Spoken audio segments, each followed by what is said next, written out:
un primer robot que es producido en masa, sí, es como producir celulares, producir zapatillas, producir autos. Bueno, ahora el primer robot que va a ser producido masivamente, esto en China, y vamos a hablar con Joan Zweit, experto en tecnología. Dije bien el nombre y el apellido, ¿no? Hoy tengo un día complicado con los apellidos. Joan, buenos días, gracias por atendernos. Muy buenas tardes, Pablo. Sí, perfecto. Gracias por la invitación. Bueno, contanos de qué se trata esta masificación de un robot a partir de China y qué implicancias puede tener para el resto de los países. La robótica es una tecnología exponencial que, como la inteligencia artificial, está avanzando por 5, por 10, por 20, por 25, no de una forma lineal, en múltiples campos, que quizás en lo industrial, ¿no? Como estamos viendo en pantalla, con este robot que fabrica, por ejemplo, básicamente son ejemplos claros de la utilización de la robótica. China desarrolló a un robot llamado Xiaoxi, el primer robot enfermero producido en masa, tal como ustedes comentan, que está pensado también en épocas, imaginémonos, de pandemia, donde hay enfermedades altamente contagiosas y hay que realizar primeros diagnósticos iniciales o analizar información del paciente. Este robot lo puede hacer en forma automática y de una forma tal como están comentando, producido en masa, o sea, pensado para una gran parte de la sociedad. Aparte, una sociedad, Joan, que tiene que ver con una característica de la posmodernidad, ¿no? De estos tiempos, China, Europa, Estados Unidos, con poblaciones cada vez más envejecidas, ¿no? Una población que empieza a crecer por la esperanza de vida que se estira y con la natalidad que decrece. Entonces, la necesidad de un robot más vinculado al ser humano y con esta característica, enfermero.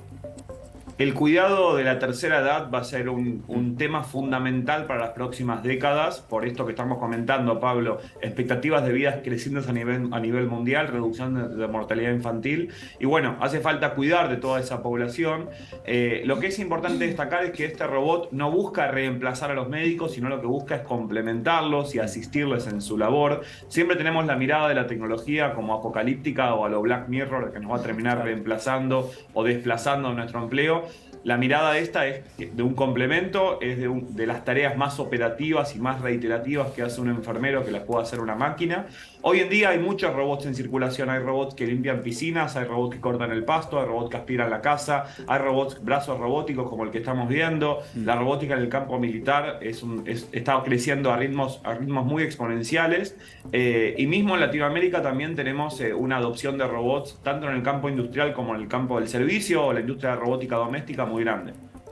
Joan, ¿cómo es, por ejemplo, o sea, cómo estamos parados nosotros acá en la Argentina en materia de robótica, ¿no? ¿Cómo venimos con eso?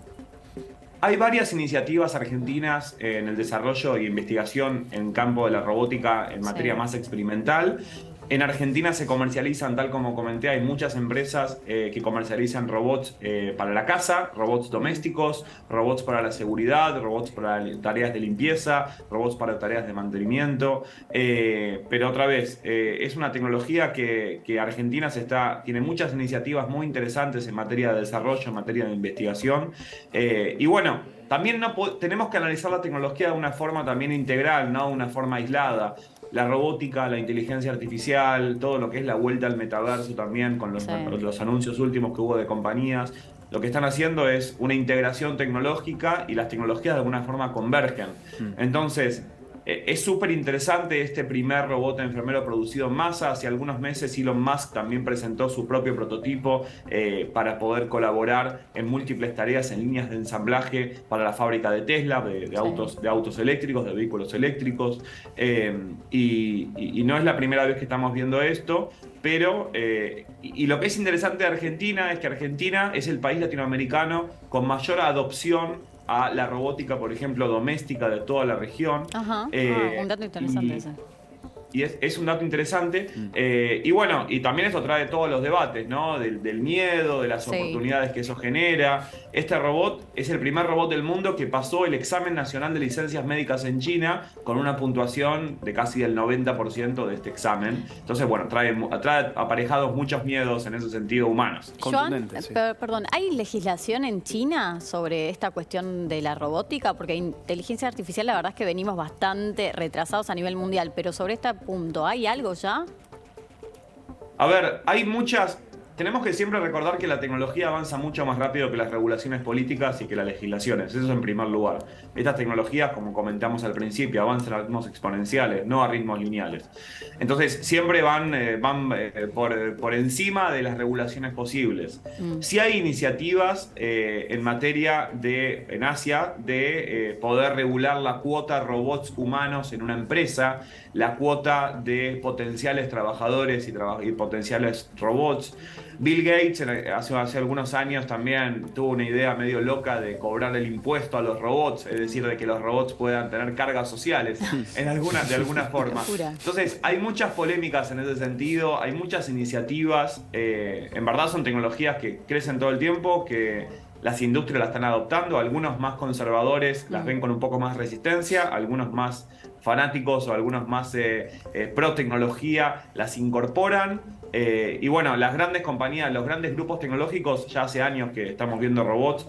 Y lo que estamos viendo en pantalla acá del lado derecho son robots tangibles, pero también tenemos una enorme cantidad de robótica intangible en nuestra vida cotidiana, que de alguna forma también aprende, ejerce y ejecuta de una forma inteligente.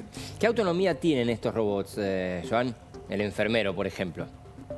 Estos robots tienen una carga, funcionan a baterías de litio y tienen una autonomía específica de una jornada laboral, según lo que anunció esta empresa, que es iFlyTech, que es la compañía que desarrolló este robot enfermero. Y bueno, y siempre está la asistencia también del ser humano, ¿no? Hay una intervención del ser humano en las tareas que va a ejecutar el robot. No es que es una inteligencia artificial totalmente autónoma y totalmente despojada de la humanidad, sino que hay una intervención humana en su uso y en su labor día a día. Esto es importante también destacar. No se carga la batería solo, por ejemplo. Claro, no es que es un Terminator que autónomo claro, por eso. Y decide por la vida de las personas. Es decir, es una asistencia. Hoy en día, pero lo que sí es interesante es que tiene esta figura humanoide, ¿no? Esta morfología humana en ese sentido. Hoy en día la gran mayoría de los robots, lamentablemente, no tienen morfología de una persona o no tienen morfología de hiperrealismo. Son básicamente, tienen formas para usos específicos en diferentes industrias, ¿no? Y no es algo exclusivamente humanoide las morfologías de los robots hoy en día. Recién hacías referencia a la visión apocalíptica, ¿no? Citando como ejemplo Black Mirror, bueno, muchísimas películas, Terminator, Robocop, ¿no? Pero siempre en el medio y detrás de todo esto lo que subyace es la deontología, ¿no? El bien aplicado a la tecnología, ¿no? ¿Hacia dónde apunta la robótica? ¿Hacia el bien común? ¿Hacia los servicios? Como por ejemplo que haya un enfermero que asista a personas de tercera edad. ¿Hacia dónde apunta la tecnología global? Yo creo que la robótica apunta a que las tareas más operativas, más reiterativas y más tediosas para el ser humano y las que no aporten valor en una tarea más mecánica y más autómata, valga la redundancia, la van a terminar reemplazando y haciendo robots tangibles o intangibles, ¿no? En materia de la tangibilidad, como un robot enfermero, en la materia de lo intangible, en la dimensión virtual, poder predecir un texto que vamos a decir o poder agendarnos algo de forma automática o poder tomar una decisión en forma autónoma.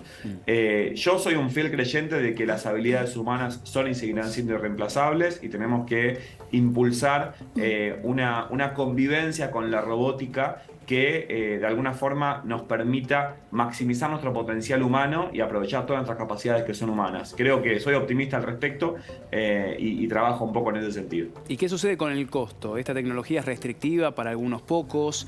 ¿Vamos a poder hablar de una humanidad que acceda universalmente al desarrollo de la robótica o va a ser restrictivo, como decía recién, para selectos grupos de la sociedad?